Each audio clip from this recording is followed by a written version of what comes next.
Hello students, welcome to my channel. I am Nitesh, your maths teacher. Last video में मैंने आपको एक method करवाया था पेयर्स ऑफ लीनियर इक्वेशन को सोल्व करने का। उन इक्वेशन को कैसे सोल्व किया था हमने? रिड्यूसिंग मेथड से। ठीक है, आज जो है उस रिड्यूसिंग मेथड के कुछ एप्लीकेशंस वाले क्वेश्चन, यानी कि आप सिंपली लैंग्वेज में बोलें तो स्टेटमेंट वाले क्वेश्चंस हम देखेंगे। और उसका बड़ा ही इम्पोर्टेंट एग्जाम्पल है और ये क्वेश्चन काफ़ी बार एग्ज़ाम्स में पूछा जाता है। It is the one of the most important question of this chapter.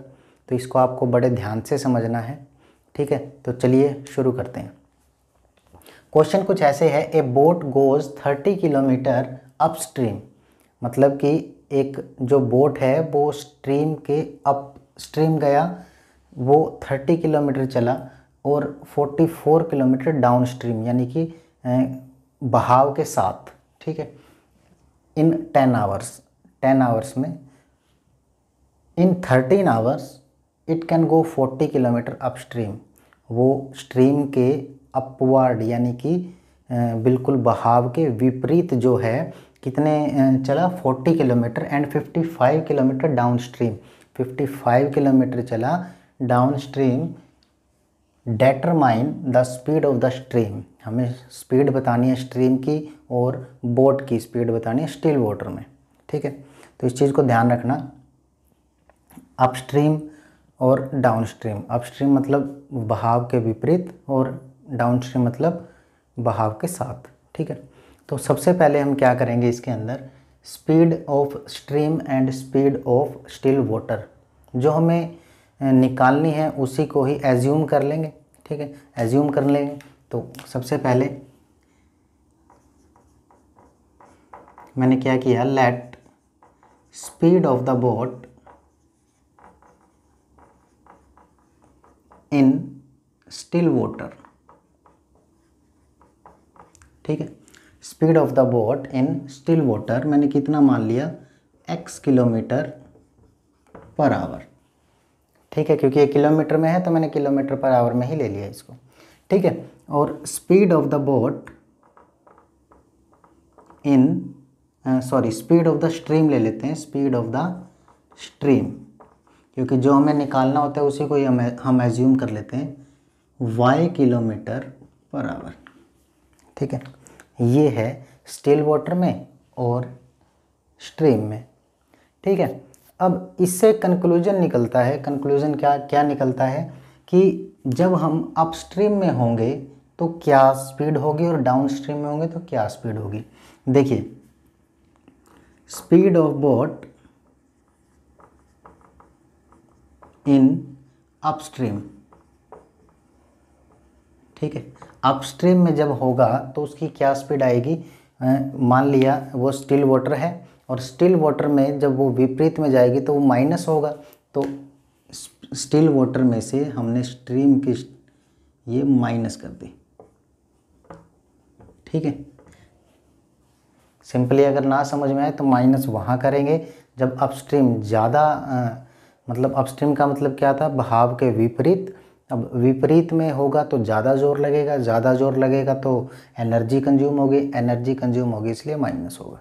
ठीक है ना, अगर ज़्यादा आपको समझ में आए तो ये इस तरीके से आप याद रख सकते हो। ठीक है, और डाउन स्ट्रीम में हमें मेहनत कम करनी पड़ती है। और जो डाउन स्ट्रीम में क्या होता है कि उसके बहाव के साथ ही, यानी कि बहाव की भी हमें, स्ट्रीम की भी मिल जाती है स्पीड और बोट की भी, दोनों की मिल जाती है। तो speed of the boat in down stream, down stream में हो जाएगी हमारी x + y kilometre per hour. ठीक है, मिल गई हमें। अब एक फॉर्मूला आना चाहिए, उस फॉर्मूले के बेस के ऊपर आपको ये क्वेश्चन आएगा। ठीक है, फॉर्मूला क्या है, फिजिक्स का फॉर्मूला है, बड़ा ही आसान सा फॉर्मूला है। Speed is equal to distance upon time. ठीक है, इस फॉर्मूले से ये क्वेश्चन होगा। अब मेरे पास स्पीड है डाउनस्ट्रीम की, मेरे पास डाउनस्ट्रीम की डिस्टेंस है, टाइम नहीं है। तो यहाँ से मैं क्या करूँगा, time is equal to distance upon speed. ये हो गया, ठीक है। अब आप ध्यान से देखिए, आपके पास एक केस दिया हुआ है जब 30 किलोमीटर अपस्ट्रीम और 44 किलोमीटर डाउनस्ट्रीम, तब आपके पास 10 आवर्स खर्च होते हैं आपके, ठीक है। तो इस केस में हम पहला जो टाइम वन, हमें नहीं पता कितना टाइम लगेगा, तो मैं टाइम t1 ले लेता हूँ। 4 अपस्ट्रीम ले लो या डाउनस्ट्रीम ले लो, कुछ भी ले सकते हो। 4 अपस्ट्रीम, यहाँ केस फर्स्ट ले लीजिए, case first. 4 upstream time t1 is equal to, t1 किसके इक्वल होगा, डिस्टेंस कितनी थी अपस्ट्रीम में, 30, ठीक है। और स्पीड कितनी थी अपस्ट्रीम में, x माइनस वाई, ठीक है। तो ये निकल गया टाइम। और 4 डाउनस्ट्रीम टाइम हो जाएगा, मैंने टाइम t2 ले लिया, मेरी डिस्टेंस कितनी है 44 किलोमीटर, डिवाइड में x प्लस वाई, ठीक है। अब एक टाइम ये, एक टाइम ये, यानी कि इतना टाइम लगा और इतना टाइम लगा। जब इन दोनों टाइम को प्लस किया तो मुझे 10 आवर्स लगे। तो मैंने क्या किया, according to question 30 upon x minus Y plus 44 upon x plus Y is equal to 10, ठीक है। ये आ गई मेरी इक्वेशन नंबर फर्स्ट, ठीक है। अब इस इक्वेशन नंबर फर्स्ट को करने के बाद मैं सेकंड इक्वेशन निकालूंगा, फिर दोनों को सॉल्व करूंगा।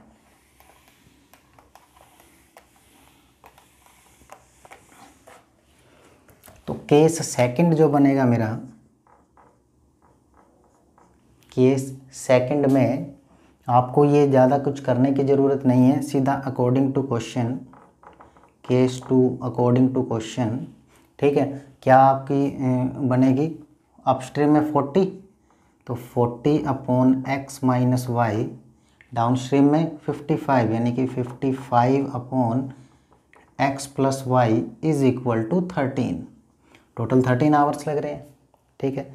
अब आपके पास एक ये इक्वेशन आ गई है और एक ये इक्वेशन आ गई है, ठीक है। और अब आपको दिख रहा हो तो ये वैसे ही इक्वेशंस हैं जो हम रिड्यूस करते थे, ठीक है। तो जब हम इसको रिड्यूस करेंगे तो देखते हैं क्या होता है। ये हमारी इक्वेशंस बन गई हैं दोनों। अब इन दोनों को हम सोल्व करते हैं। तो सबसे पहले हमें क्या करना था, 1 upon x minus Y is equal to a and 1 upon x plus Y is equal to b, ठीक है। यहाँ से मेरी इक्वेशन आसान बन जाएगी और मुझे सोल्व करने में बड़ा दिक्कत नहीं होगी। तो क्या बन जाएगी, पहली इक्वेशन होगी 30a plus 44b equal to 10, ठीक है। और दूसरी बनेगी 40a plus 55b equal to 13, ये इक्वेशन बनेगी, ठीक है। अब इसको आप किसी भी मेथड से सोल्व कर सकते हैं जो आपको सूटेबल लगे। मैं इसको एलिमिनेशन मेथड से कर लेता हूँ। तो एलिमिनेशन मेथड से करने के लिए मुझे इसको 34 से मल्टीप्लाई करवा देता हूँ, इसकी 3 से करवा देता हूँ, यहाँ से a एलिमिनेट हो जाएगा। तो ये मेरा क्या आएगा, यहाँ आपको बाकायदा लिखना है पूरा, मल्टीप्लाई इनको इक्वेशंस लेके, इक्वेशन थर्ड एंड फोर्थ, ठीक है। थर्ड और फोर्थ लेके इनको लिखना है आपने, multiply equation third by 4 and fourth by 3। इसके बाद ये लिखने के बाद जब मैंने इसको मल्टीप्लाई करवाया तो मेरा क्या आंसर आया, 4 से कराया तो 120a प्लस 44b, सॉरी ये आ जाएगा आपका 176b इज इक्वल टू 40, ठीक है। और दूसरा आ जाएगा 120a plus 165b is equal to 39। तो जब इन दोनों को सोल्व करोगे आप तो आपका आंसर आएगा दैट विल 11 दैट विल 1। तो b इज़ इक्वल टू 1/11, ये आपका वैल्यू आ जाएगी b की। ठीक है, अब हमें क्या करना है, b के बाद हमें किसकी वैल्यू निकालनी है, a की। तो b की वैल्यू जब आप सिंपली किसी थर्ड में या फोर्थ में पुट कर देंगे तो देखते हैं क्या होता है। Put b in equation third में मैंने पुट कर दी। तो थर्ड में जब मैं पुट करूँगा तो 30a प्लस 44 1/b यानी 1/11 इज इक्वल टू 10। ठीक है, तो ये आ जाएगा मेरा 4। 30a plus 4 is equal to 10। तो जब आप इसको सोल्व करोगे ये 6 आ जाएगा, फिर ये डिवाइड में आ जाएगा तो a इज इक्वल टू 1/5 आ जाएगा। ठीक है, तो a और b की वैल्यू हमारी निकल चुकी है। ठीक है, सिंपली अब हमें क्या करना है, यहाँ पुट करनी है। Now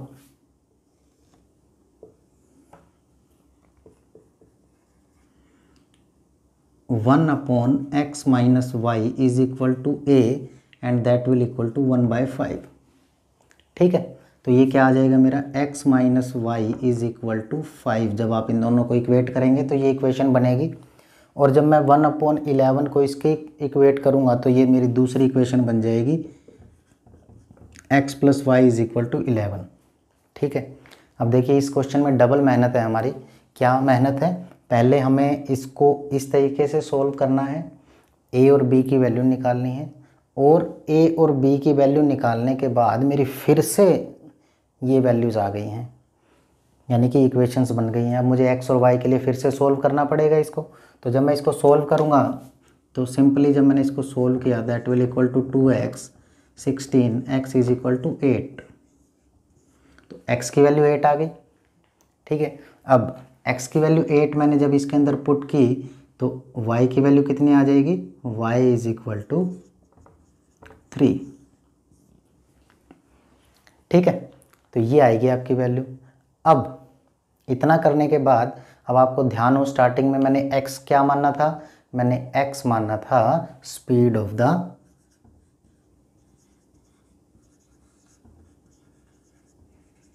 boat in still water. तो स्टिल वाटर में स्पीड कितनी हो जाएगी, 8 किलोमीटर पर आवर। ठीक है, और स्ट्रीम की स्पीड कितनी हो जाएगी, जो मैंने y मानी थी 3 किलोमीटर पर आवर। ठीक है, तो इस तरीके से आप क्वेश्चंस कर सकते हैं, और कोई भी डाउट हो तो आप नीचे कमेंट्स में या डिस्क्रिप्शन में मेरा नंबर है, आप पूछ सकते हैं।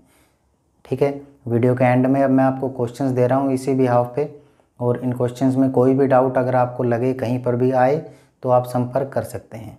Thank you very much.